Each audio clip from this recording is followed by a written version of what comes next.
2 years ago, I bought a house in Kentucky and, for 2 years, I lived in relative peace and ease and sweet, sweet silence. It's an older house, split into 2 levels, no basement and a tiny attic. Let me explain.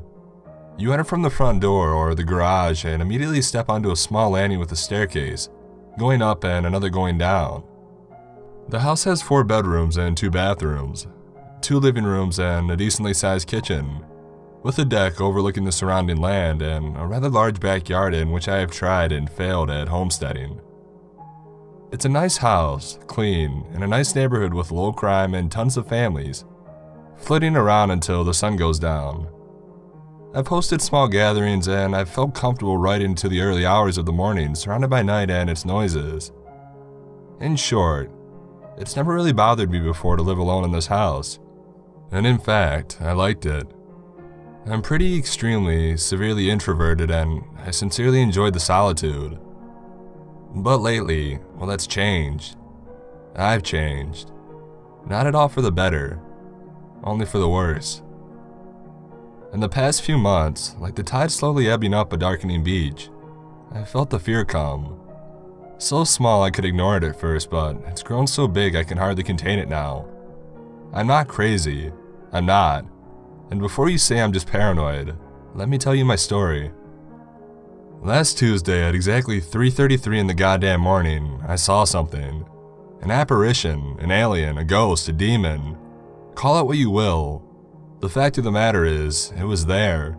I saw it and I. Let me start over. At the beginning.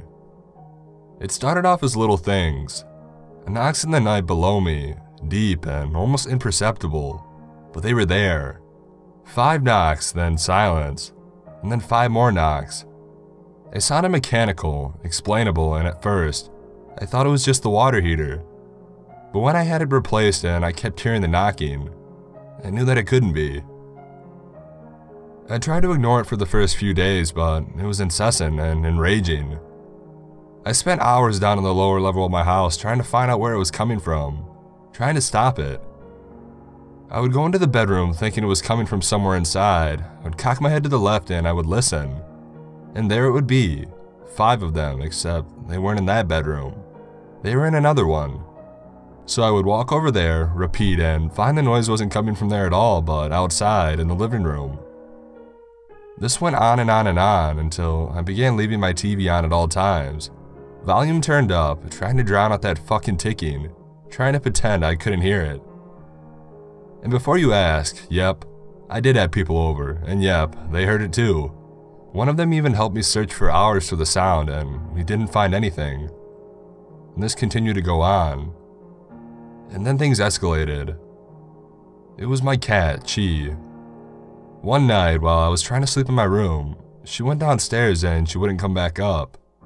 I woke up abruptly and I heard it immediately.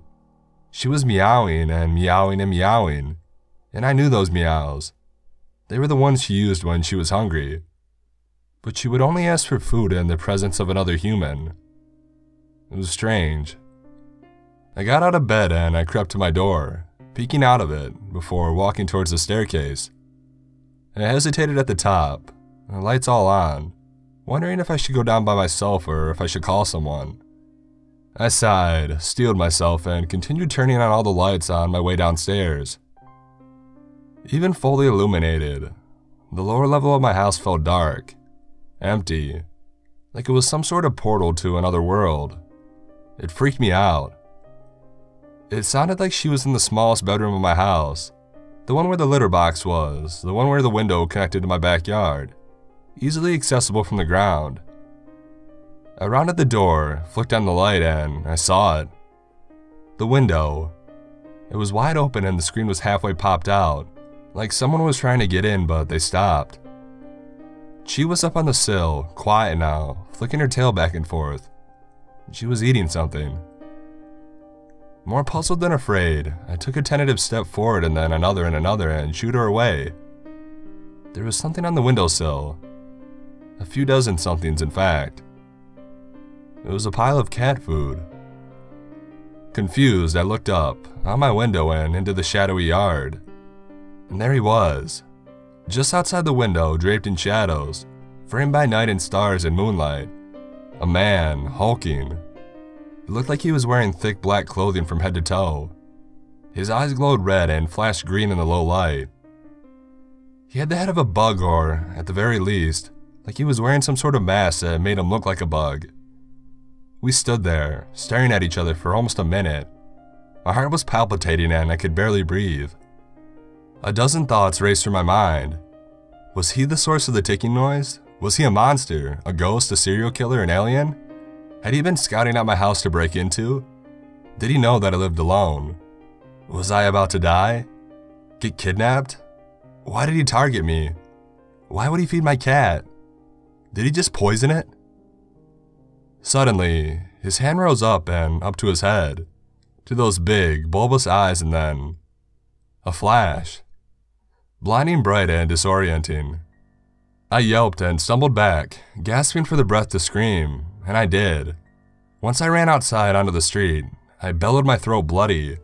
Lights in the surrounding houses shot on, and my neighbors streamed into the street, some with guns and others with phones already dialing 911. The cops showed up not long after that and scoured the backyard, taking note of the window. I almost gave them the cat food on the sill, and they assured me that they would have it tested for poison. I took Chi to the vet, but they told me she was fine and just to monitor her for the next few days, which I did. And she was fine. The next day, I purchased and installed several cameras. I bought mace and perhaps too many deadbolts. Oh, and lights. Lots of lights. Big lights, little lights, small lights, and tall lights. Over the next few weeks, I descended into a sort of unavoidable paranoia. I lost my job. I lost a fair few of my friends, and I lost my equilibrium. I was losing everything. But above all, I was losing my goddamn mind. And then it happened. Days ago, I woke up feverish and gasping in the night. In the pit of it, mouth cracked wide open in a silent scream. One thought shot right to the forefront of my mind, and I sat up so suddenly that I scared myself. There's something in my house. But no, there couldn't be. I had checked that everything was shut and locked and monitored 3 different times. There was no way anything could get in my house. Right? Right. There was nothing in my house. Nothing I hadn't heard before, and then, as if on cue, there it was. Except now, the ticks didn't sound mechanical. They sounded alien. I inhaled deeply, I held it, and I exhaled. Chi, get the heck up here, you asshole. Chi, please. I was almost in tears, only vaguely aware she was a cat and understood pretty much nothing of what I was saying. You fucker. I jumped out of the bed, trying to let my anger mask my fear, but the closer I got to the stairs, the closer I got to the lower level, the harder it became. Even with all of the lights on, all of them, I was still terrified of going down there. But I did. It was Chi, and I couldn't let anything happen to her. She was sitting in the dead center of the living room in the lowest level of my house. She was staring straight up like someone had had their hands wrapped around her chin and was lifting it. My foot left the last stair and I was fully down below in the belly of the house. I looked up at where she was looking and I gasped. Something small and black was balled up high in the ceiling, sunken into it. It wasn't moving, and even though I couldn't tell what it was or where its eyes were, I knew it was there. The fear bubbled in the pit of my stomach, nearly crippling me. I could feel it watching me, surrounding me, tainting the air, darkening it. This thing was bad. Real bad.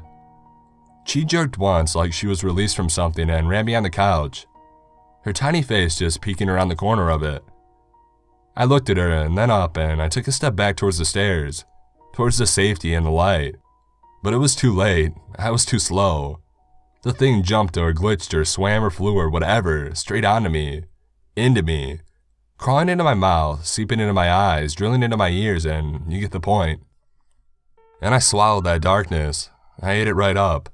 It sucked it inside me, into the core of my being, or at least that's what it felt like. As I fell back, a single phrase blew into my mind, like an explosion, or the beam of a flashlight in an abandoned building, sing-song and sickening. The moon sure is bright tonight. She's one hell of a sight. Killing is such a delight. I woke up the next day in my bed, covered up with chi curled up on my belly, but she wasn't sleeping. She was staring directly at me, her tiny face impassive, like she was observing me closely. I pushed her off and she meowed once and slunk under my bed. I sat up, hanging my legs off the edge, and I rubbed my face, thinking, it was just a dream. It was just a dream. It had to be a dream. Slowly, with the light of the sun, I went downstairs and I looked up. A single black stain blighted the white spackle on the ceiling. I blinked once at it and I tried to slow my heart with painfully logical thoughts. Water, it's just water. Water that seeped into the floor from the kitchen sink above. It's nothing more, nothing less. There's no such thing as ghosts. No such things as aliens and boogeyman and weird dream premonitions. You're okay. It's okay. The stain was in the shape of a triangle or an eye, or maybe a 5-pointed star, I couldn't tell. It just kept moving. But water moves, right? So wouldn't a stain shift too? Right. I remember walking upstairs, checking my kitchen sink and then the dishwasher, and seeing that both were in perfect working order, dry and sealed. Trying not to panic and looking for something to do to distract my mind, I got paint from my garage and I quickly painted over the stain, not caring if it made the spackle look weird, hoping that it would just go away. I only wish. I still didn't know what to make of it.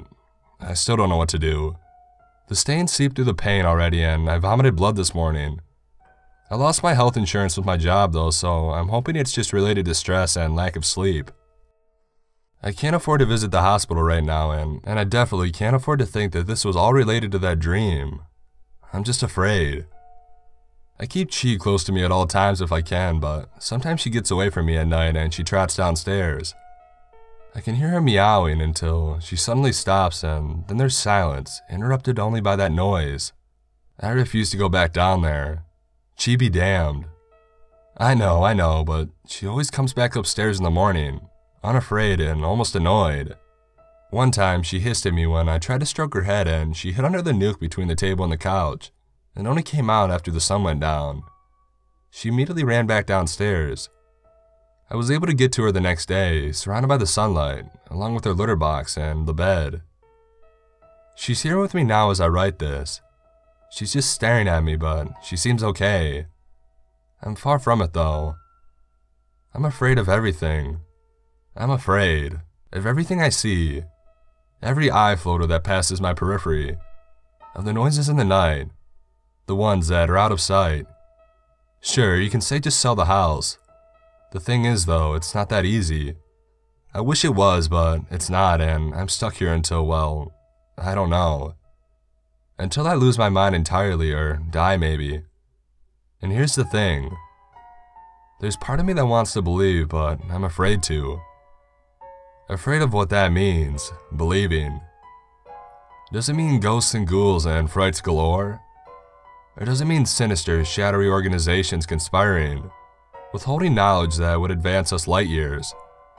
And yes, I know that's a distance and not time, and that's what I mean. The knowledge would advance us far, far away. Or does it mean both? That there are hidden worlds and hidden history, both equally unexplainable. And where does that leave me? What happened to me? Call me crazy. Tell me to grab my tinfoil, my sage, my holy books, and my codebreaker. But ask yourself this. In the darkest recesses of your deepest desires, don't you want to believe too?